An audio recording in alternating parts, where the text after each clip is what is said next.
ఈరోజు 22 నెలల లోపల కాంగ్రెస్ పార్టీ చేసిన మోసాన్ని మరొకసారి ప్రజల ముందు ఉంచడానికి, నిరంతరం వాళ్ళు చేస్తున్న మోసాన్ని ఎత్తి చూపుతూ కూడా మరొకసారి ప్రజల ముందు ఉంచడానికి ఈ కార్యక్రమాన్ని తీసుకున్న గౌరవ పెద్దలకి ప్రత్యేకంగా ధన్యవాదాలు తెలియజేస్తూ, నిజంగానే 22 నెలల కింద అధికారంలోకి వచ్చిన కాంగ్రెస్ పార్టీ ఎన్నికల కన్నా ముందు ఏ విధంగా హామీ ఇచ్చిందనేది అందరము విన్నాము, ప్రజలు కూడా విన్నారు.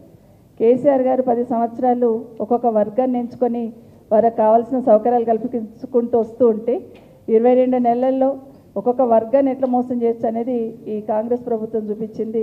కళ్ళకట్టినట్టు ఈరోజు ప్రజలకు అర్థమవుతున్న సందర్భాన్ని గుర్తు చేసుకుంటూ, ముఖ్యంగా మా మహిళా సోదరుమణులకైతే ఎన్నో రకాల హామీలు ఇచ్చారు. రకరకాల హామీలు ఇచ్చి వారితో ఓట్లు వేయించుకొని ఈరోజు ఓట్లు వేయించుకొని 22 నెలల తర్వాత మహిళల్ని ఏ విధంగా మోసం చేసిండు అనేది ప్రతి మహిళను తట్టితే చెప్పడానికి సిద్ధంగా ఉన్నారు. ఈరోజు 2500 ఎన్నికలప్పుడైతే ప్రతి మీటింగ్లో కూడా అత్తకు కోడలికి ఇద్దరికి కూడా, అత్తకేమో పెన్షన్ ఇస్తాము, వచ్చిన 2000 కేసీఆర్ గారు 2000 ఇస్తున్నారు, మేమైతే 4000 ఇస్తామని చెప్పినారు.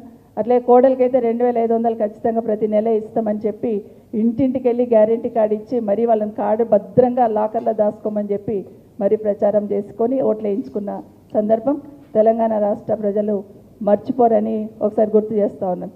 అదే కాకుండా ప్రతి ఆడబిడ్డ దగ్గరికి వెళ్ళి కూడా 18 సంవత్సరాలు నిండా ప్రతి ఆడబిడ్డకు స్కూటీ ఇస్తామని చెప్పి రకరకాల హామీలతో గద్దెనెక్కిన తర్వాత ఈరోజు ఏ విధంగా మోసం చేస్తున్నారు అనేది అడుగడుగున మోసం కళ్ళకట్టినట్టు కనిపిస్తున్న సందర్భంలో ప్రజలు ఇప్పటికైనా రేపు వస్తున్న ఎన్నికల్లో ఖచ్చితంగా కర్రుగాల్చి వాత పెట్టకపోతే మళ్ళీ వాళ్ళు ఆడింది ఆట పాడిందే పాట అవుతుందని మా మహిళా సోదరులకు ప్రత్యేకంగా గుర్తు చేస్తా ఉన్నాను.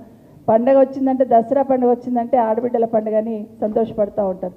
బతుకమ్మ పండుగ వచ్చిందంటే బతుకమ్మ ఆడుతున్న సందర్భంలో తల్లిగారింటి నుండి అన్నదమ్ముల నుండో ఖచ్చితంగా ఒక చీర వస్తుంది నాకని ఎదురు చూస్తున్న సందర్భం మన తెలంగాణ రాష్ట్రంలో ఉంది. అదే ఆనవాయితీని కేసీఆర్ గారు బతుకమ్మ పండుగ వచ్చిందంటే చాలా ఆడబిడ్డలకి ఒక చీర పంపించేవాడు. కానీ ఈరోజు 2 సంవత్సరాల నుండి ఇగో వస్తుంది, ఇక ఇస్తామని ఊరిస్తూ కేసీఆర్ గారు ఇచ్చిన చీరలు బాగలేవని ఒకసారి చెప్పుకుంటూ ఈరోజు ఇప్పటి వరకు కూడా బతుకమ్మ పండుగ సందర్భంగా ఆడబిడ్డల చీరలకు కూడా ఎగనామం పెట్టిన సందర్భం చూస్తూ ఉన్నాం.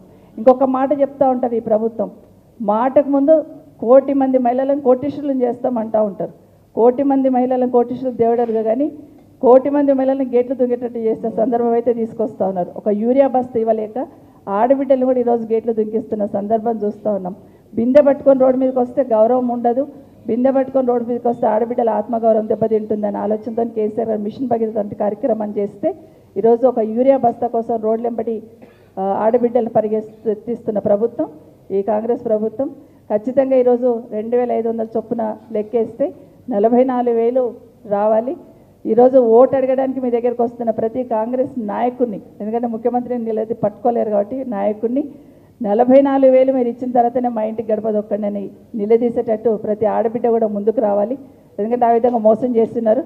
అదే కాకుండా పెన్షన్కి వచ్చిన అవ్వ ఎక్కడ పోయినా కూడా ఏ అవ్వైనా అడుగుతూ ఉంది, అమ్మ 4,000 ఇస్తానని కేసీఆర్ ఉంటే ఇస్తుండే, వీళ్ళు వచ్చి మాట ఇచ్చి మోసం చేసిందని. కాబట్టి ఈరోజు 4,000 ఇస్తాన్న పెన్షన్ కూడా ఖచ్చితంగా నిలదీసి 44,000 నాకు రావాలి బిడ్డ, 44,000 నాకు ఇచ్చినాకనే నీ ఓటు అడుగని చెప్పి ముఖం మీద చెప్పాల్సిన బాధ్యత ఖచ్చితంగా మా పెద్దమ్మల మీద ఉందని కూడా మనవి చేసుకుంటూ, ఇందులో ఇంకొకటి కూడా చూస్తున్నాం, నిరుద్యోగులకు 2 లక్షల ఉద్యోగాలు ఖచ్చితంగా బాకీ. ఇది ఎన్నో మాటలు చెప్పి ఉద్యోగాలు ఖాళీ ఉన్నట్టు అవన్నీ ఇవ్వనట్టు కేసీఆర్ గారు ఇచ్చిన నోటిఫికేషన్లే నియామక పత్రాలు ఇచ్చుకుంటూ 2 లక్షల ఉద్యోగాలు ఎక్కడ పోయినాయంటే దాట వేస్తూ ఉంటారు. ఎక్కడ పోయినా ఆ ఉద్యోగాలు కేసీఆర్ గారు ఇచ్చిన నోటిఫికేషన్ ప్రకారమే ఈరోజు నియామక పత్రాలు ఇచ్చి ఇచ్చి ఇచ్చి ఆఖరికి డీజీపీ కూడా నియామక పత్రాలు ఇచ్చే లెవెల్కి పోయినాడు ఈరోజు ముఖ్యమంత్రి గారు. ఇప్పటివరకు ఎప్పుడు చూడలేదు చరిత్రలో, ఏ రాష్ట్రంలో ఏ ముఖ్యమంత్రి కూడా ఇప్పటివరకు డీజీపీ గారికి కూడా నియామక పత్రం ఇస్తున్నారు అనేది నిజంగా చరిత్రలో పెద్ద జోక్ ఇది.